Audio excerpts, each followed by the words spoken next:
दोस्तों, अगर आप CBS एंट्रेंस एग्ज़ाम 2020 की तैयारी कर रहे हैं तो आज के इस वीडियो में मैं आपको इस एंट्रेंस एग्ज़ाम के एग्ज़ाम पैटर्न के बारे में बताने वाला हूं। साथ ही आप में से कुछ सब्सक्राइबर मुझसे ये सवाल पूछ रहे थे कि इस एग्ज़ाम की तैयारी किस तरह से करनी चाहिए, क्या इसके लिए कोई बुक्स अवेलेबल है या फिर नहीं। इन सारी बातों की जानकारी आज आपको इस वीडियो में मिल जाएगी। इससे पहले इस एग्ज़ाम से रिलेटेड पिछले वीडियोस अगर आपने नहीं देखे हैं तो आपको ऊपर आई बटन मिल जाएगा, उस पर क्लिक करके आप उन वीडियोस को देख सकते हैं। Hello guys, this is Krishna, welcome again my YouTube channel journey tech tube. चलिए वीडियो शुरू करते हैं। सबसे पहले बात कर लेते हैं एग्ज़ाम पैटर्न की। आपका जो क्वेश्चन पेपर है वो बाइलिंगुअल रहेगा। आसान से शब्दों में कहे तो इंग्लिश और हिंदी मीडियम दोनों लैंग्वेज में रहेगा। एक बात मैं आपको बताना चाहूँगा, अगर आप हिंदी लैंग्वेज के स्टूडेंट हैं तो क्वेश्चन पेपर सॉल्व करते समय अगर आपको किसी क्वेश्चन में ऐसा लगे कि ये क्वेश्चन गलत है तो उस समय आप उसी क्वेश्चन को इंग्लिश लैंग्वेज में रीड करके सॉल्व करिएगा। ऐसा मैं इसलिए कह रहा हूँ क्योंकि नोटिफिकेशन में साफ साफ लिखा गया है कि अगर लैंग्वेज में कोई त्रुटि होती है तो इंग्लिश लैंग्वेज को ही ऑथेंटिक माना जाएगा। तो इस बात का आप ज़रूर से ध्यान रखें। उसके बाद टोटल नंबर ऑफ क्वेश्चंस रहेंगे 150, जहां पर आपको ऑब्जेक्टिव टाइप के क्वेश्चंस मिलेंगे। मतलब ये कि 4 ऑप्शंस में से कोई एक ऑप्शन ही सही होगा जिसे आपको सेलेक्ट करना होगा।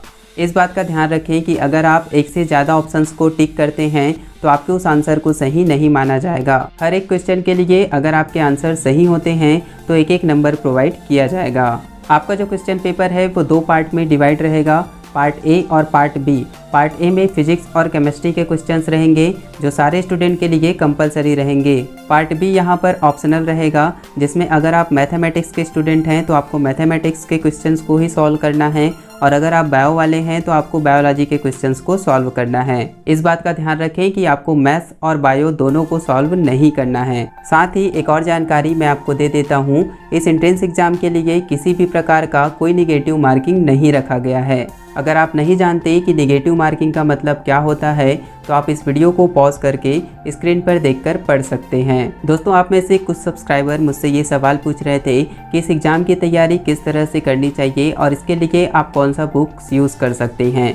अगर आपके मन में भी ये सवाल है तो मैं आपको बता देता हूँ कि मैंने आपको पहले से ही प्रीवियस ईयर क्वेश्चन पेपर्स और सिलेबस प्रोवाइड करा दिए हैं। अगर आपने उसे अभी तक डाउनलोड नहीं किया है तो आप ऊपर आई बटन पे क्लिक करके उसे डाउनलोड कर सकते हैं। सबसे पहले आप प्रीवियस ईयर क्वेश्चन पेपर्स का एनालाइज कीजिए। आप उसमें देखिए कि किस टाइप के क्वेश्चंस पूछे गए हैं, साथ ही किस लेवल तक के क्वेश्चंस उसमें पूछे गए हैं। उसके बाद आप सिलेबस का भी अच्छे से एनालाइज कीजिए।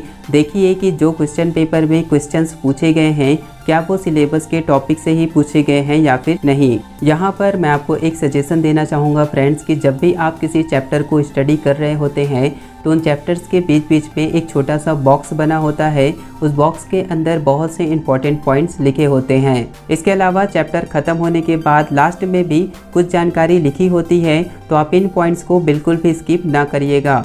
ये इंपॉर्टेंट पॉइंट्स आपके लिए काफ़ी ज़्यादा हेल्पफुल साबित होंगे। अब बात आती है कि इस एंट्रेंस एग्ज़ाम की तैयारी के लिए आपको कौन से बुक्स यूज़ करने चाहिए। तो मैं आपको बता दूं फ्रेंड्स कि अगर आपने नोटिफिकेशन को ध्यान से पढ़ा होगा तो वहाँ पर लिखा है कि इस एंट्रेंस एग्ज़ाम के लिए जो सिलेबस तैयार किया गया है वो NCERT, CBSE और छत्तीसगढ़ बोर्ड की बुक्स 11th और 12th से ही तैयार किया गया है। तो जाहिर सी बात है, अगर आप इस एंट्रेंस एग्ज़ाम को क्लियर करना चाहते हैं तो उसके लिए सिलेबस के अकॉर्डिंग आपको 11th और 12th की बुक से ही स्टडी करनी होगी। अब कुछ स्टूडेंट्स ऐसे होंगे जिनके पास 12th की बुक्स होगी लेकिन 11th की बुक्स नहीं होंगी, या फिर कुछ स्टूडेंट्स ऐसे भी होंगे जिनके पास दोनों क्लास की बुक्स नहीं होगी। तो अगर आपके पास कोई बुक्स नहीं है तो इस कंडीशन में आप मुझे नीचे कमेंट्स करके ज़रूर बताइएगा। मैं आपको अगले वीडियो में ये सिखा दूंगा कि आप किस तरह से NCERT या फिर छत्तीसगढ़ बोर्ड की बुक्स को डाउनलोड कर सकते हैं। अगर आपके कोई सवाल है तो आप नीचे कमेंट्स करके पूछ सकते हैं। वीडियो अच्छा लगा तो इसे लाइक ज़रूर करिएगा। मिलते हैं अगले वीडियो में, तब तक के लिए अपना ख्याल रखिए। जय हिंद, वंदे मातरम।